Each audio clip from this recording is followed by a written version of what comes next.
ಆತ್ಮೀಯ H16 news ಅರ್ಥಾತ್ ಹೇ ಸಿದ್ದರಾಮಯ್ಯಗೆ ಸ್ವಾಗತ. ನಾನು ನಿಮ್ಮವ MI ಅಥವಾ ಮಲ್ಲಪ್ಪ ಜೋತಾವರ್. ಆದ್ಮೇಲೆ ನಮ್ಮ CM ಸಿದ್ದರಾಮಯ್ಯನವರು ಯಾಕೆ ಹೀಗಾಗಿ ಗರಂ ಆದರು DK ಅವರ ಮೇಲೆ ಪ್ರಶ್ನೆ ಮಾಡಿದ್ದಕ್ಕಾಗಿ.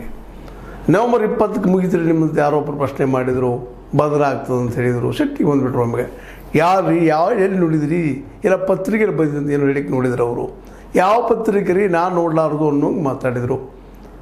ಇದರಿಂದಾಗಿ ಅನೇಕ ರೀತಿಯಾದಂಥ ಒಂದು ಸಂಶಯಗಳು. ಮತ್ತೇನು ಕೆಲವರು ಇಲ್ಲ ಅವ್ರನ್ನ ಬಿಡೋದು ನಿಕ್ಕಾಗದು, ಅದಕ್ಕೆ ಸಿಟ್ಟಿಗೆ ಬರ್ತಾ ಇದ್ದಾರೆ ಅಂತ ಹೇಳ್ತಾ ಇದ್ದಾರೆ.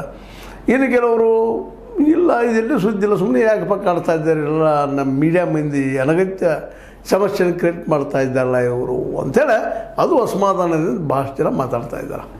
ಒಟ್ಟಾರೆ ಗರಂ ಆಗಿದ್ದು ಮಾತ್ರ ಒಳ್ಳೆ ನರಮಾಗಿ ಎಲ್ಲರೂ ಕೂತ್ಕೊಂಡು ವಿಚಾರ ಮಾಡ್ಲಿಕ್ಕತ್ತಿದ್ದಾರೆ.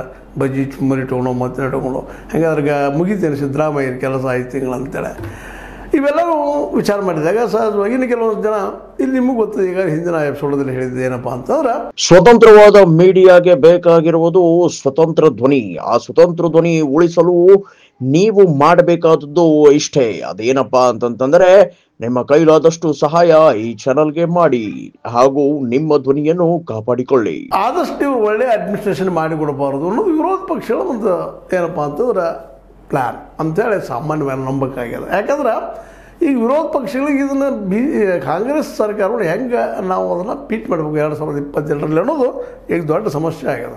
ಯಾಕಂದ್ರೆ ಇದೇ ರೀತಿ ಅವ್ರು ಸುಮ್ಮನೆ ಅವ್ರು ಬಿಟ್ಟರೆ ನಿಶ್ಚಿತವಾಗಿ 2022ರಲ್ಲಿ ಇವರು ಹೊಡ್ಕೊಂಡು ಹೋಗಿಬಿಡ್ತಾರೆ ಅನ್ನುವಂಥ ಭಯನೂ ಎಲ್ಲೋ ಕಾಡ್ಲಿಕ್ಕೆ. ಯಾಕಂದ್ರೆ BJPಯಲ್ಲೂ ಸಹಿತ ಒಡಕುಗಳು ಸಾಕಷ್ಟು ಅದಾವೆ.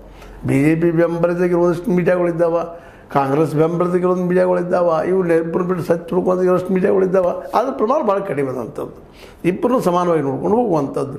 ಆ ದೃಷ್ಟಿ ಇಟ್ಕೊಂಡು ಇವತ್ತು BJP ಅಧಿಕಾರಕ್ಕೆ ಬರಲಿ ಅನ್ನೋ ಬಯಸುವ ಮನೋವೃತ್ತಿಯ